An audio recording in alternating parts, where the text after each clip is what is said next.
9/11, a trivial mindfuck distracting radicals from slavery and planet rape. 9/11, the biggest lie in history, or just a vague, irrelevant memory. 9/11, perpetrators plan humankind and other necessary evils. Hello, future worm food. Welcome to the fucking news. I'm beyond help. Here are the fucking facts about 9/11. Many of you are no doubt 9/11 truthers, people who do not accept the official version of events. Terrorists hijacked planes, crashed them into the Pentagon and World Trade Centers, causing the collapse of the Twin Towers and Building 7, the death of all passengers and thousands of other office and rescue workers. Some of you may be undecided, but most people either accept the story told to you by the complicit media on behalf of wealthy people who run the government in America, or are totally and blissfully ignorant of the facts. For those ignorant people and anyone else with a passing interest in 9/11, here are the fucking facts.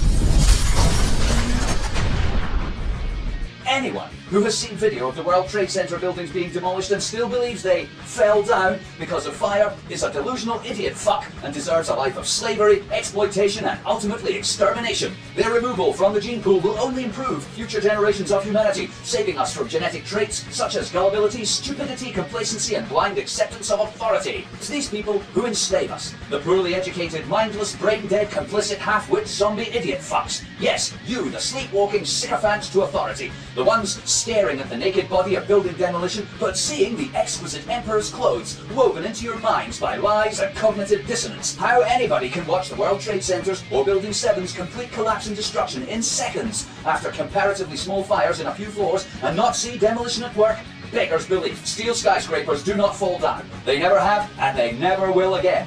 At the base of the towers, we find the most disturbing evidence. Several tons of molten metal seen by the first responders, the cleanup workers, and we have photo evidence, video evidence, eyewitness evidence. Molten steel running down the channel mills. Some pieces of steel from the rubble of Building 7 had large holes burned through them, evidence that a high-temperature corrosive material had formed and burned through the beams.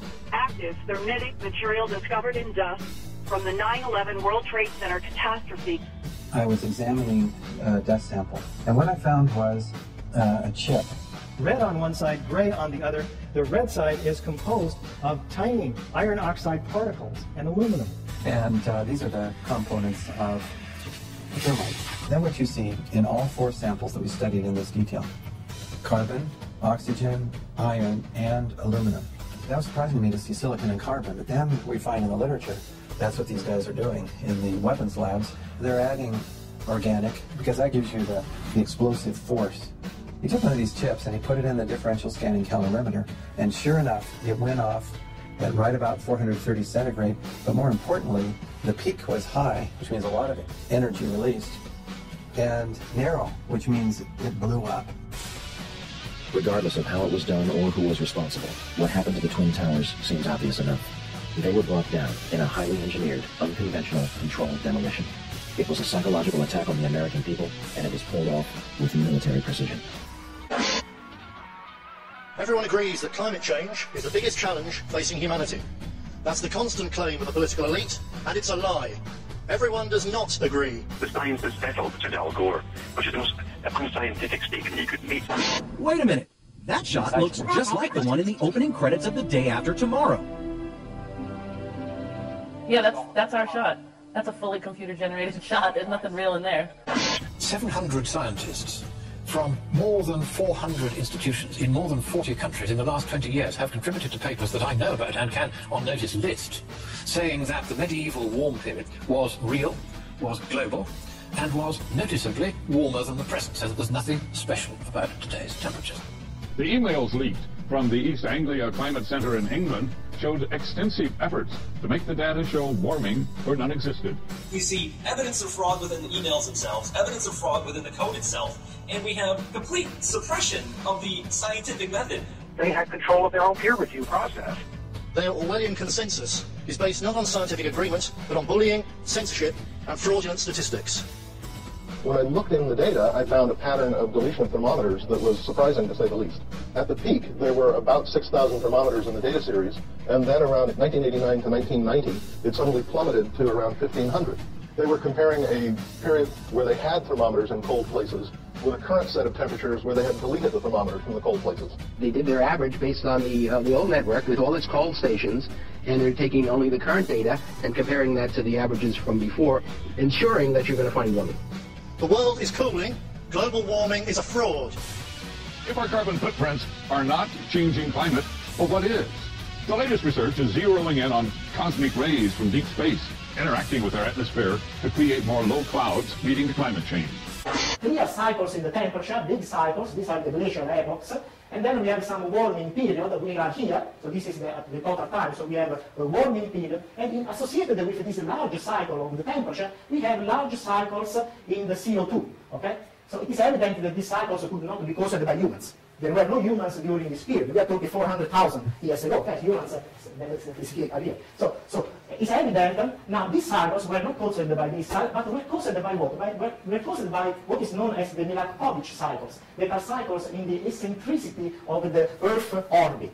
Okay, so the orbit is not fixed. It changes a little bit the eccentricity along the time. As you see here, this warming corresponds to this peak. This warming corresponds to this peak. This warming to this peak. This warming to this peak. This warming to this peak. This warming to this peak. There is a perfect matching between these Milankovitch cycles and the period of the oscillation. So the temperature here is essentially driven by this astronomical forcing, and then it happened that the climate system, for some reason, changes the greenhouse gases. Okay?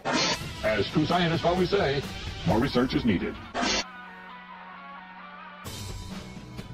A congressional committee has concluded that President John Kennedy and civil rights leader Martin Luther King Jr., both of them, were probably killed as a result of conspiracies. The CIA admitted in 1964 that Oswald was trained as a CIA agent. I have the document in my hand. Oswald was CIA. On the outskirts of the national capital today, black limousines with darkened windows converged to a hotel where private security guards imposed ironclad control. The limos carried royalty, political power brokers, and industrial titans to a secret meeting that will last all weekend. It's known as the Bilderberg Group. Could their objective be world domination? In 1954, the elite of the planet met in secret at the Bilderberg Hotel in Oosterbeek, Holland. The Bilderberg Group would later admit that their mission was the formation of the EU. So this is 50 years ago saying we must have a European Union. The U.S. officials who wheel and deal with the Bilderbergs violate federal law, a law that forbids unauthorized citizens from negotiating with foreign governments. They know that what they're doing is undemocratic. They know that what they're doing is not proper. They make no secret about their desire for one world economy, one world government. 2009 is also the first year of global governance with the establishment of the G20 in the middle of the financial crisis. The climate conference in Copenhagen is another step towards the global management of our planet. The driving force behind globalism is just plain old socialism.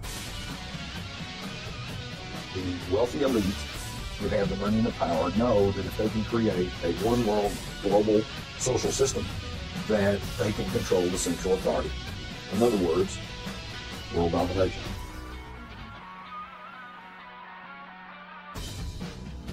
Kurt Haskell was a passenger on Flight 253. Mr. Haskell says he saw Abdul Muttalib with a well-dressed man, and according to Mr. Haskell, the two were trying to get ticket agents to let him on board the plane without a passport. They don't ask why he was let on the plane when he's done a terror watch list and had no passport. It's all about how we now need to be oppressed because of it. You step in, this meteor wave radiation that major medical scientists and reports have said are definitely cancer-causing, energize your body. It shoots right through your clothes and shoots a totally crisp image of your naked body. Regarding the earthquake that happened in Haiti, the Defense Information Systems Agency just happened to be running drills to prepare for the so-called humanitarian relief of Haiti in the event of a hurricane. The day before, it's just absolutely amazing how there is the remnants of an inside job, even with a quote-unquote natural disaster. Obama's informations are in this 29-page document. 1. Government might ban conspiracy theorizing. Literal thought crime! 2. Government might impose some kind of tax, financial or otherwise, on those who disseminate such theories. So a tax on disagreeing with the government. Mainstream scientists or the editors of Popular Mechanics, whom government attempts to enlist to give credibility to its rebuttal efforts. So he's basically admitting that when Popular Mechanics came out and stood behind the official 9/11 stories, that Popular Mechanics was enlisted by the government to do that. You have a scientific dictatorship that does whatever it wants, whenever it wants to you. The denial is over. The reason you're not angry and the reason you're not like your grandparents or their parents is because for at least 60 years, Toxic chemicals have been put in your food and water. We are in process of developing a whole series of techniques which will enable the controlling oligarchy to get people actually to love their servitude, to enjoy a state of affairs which, by any decent standard, they ought not to enjoy. And I have noticed with increasing dismay that there seems to be a general movement in the direction of this method of control. Turn to MSNBC and the experts. U.S. officials tell CNN, Bush official says that analysts say. Pentagon officials tell us. According to U.S. intelligence. U.S. officials say that U.S. officials here say, these officials here at the White House tell us. Trust me. Trust me. It's the third time I've said that. I'll probably say it 3 more times. See, in my line of work, you got to keep repeating things over and over and over again for the truth to sink in. You got to catapult the propaganda.